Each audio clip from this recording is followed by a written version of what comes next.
Suelta el vacío, vacío de Dios, vacío, suicidio se dio.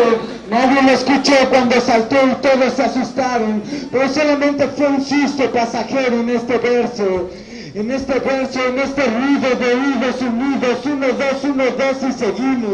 seguimos, medito infrarrealismo, soy yo mismo, inmóvil frente al abismo en mi propio precipicio, entre laberintos de vicios, entre vino tinto y tintas, perdido en el instinto, le atino a las palabras, solito me pinto cuando recito en el recinto, sin Tomás y sin Jacinto, síntomas extintos, sin tomar de más perder sentido, voy perdido, abstraído en mi nido, que ni voz ni mendigo, son un ángel caído que ha huido del ruido,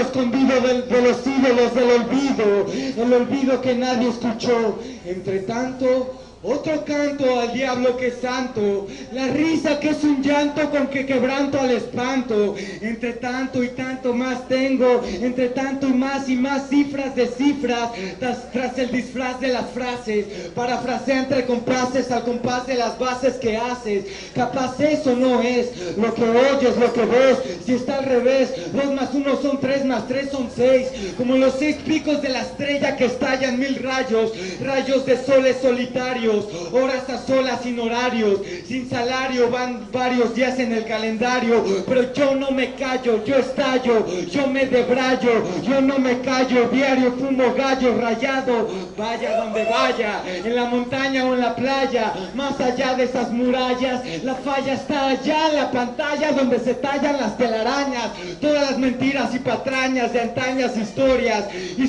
de histeria, recuerdos de penas y glorias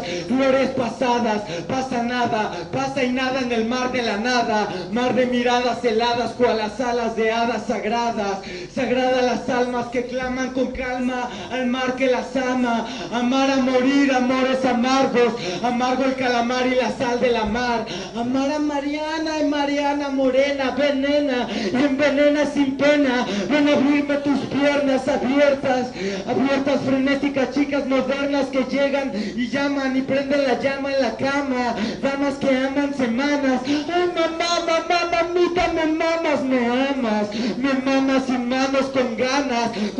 te aguanta las pajas, te faja las viejas excusas y abusas de viejas pendejas que dejas a medias, pendejas y se queja, ya festeja y jadea, se alegra, alarga mi larga y amarga mis penas, me inspira problemas, provoca poemas. Este poeta sin libreta que escupe palabras cual balas y metrallas al ritmo del jazz.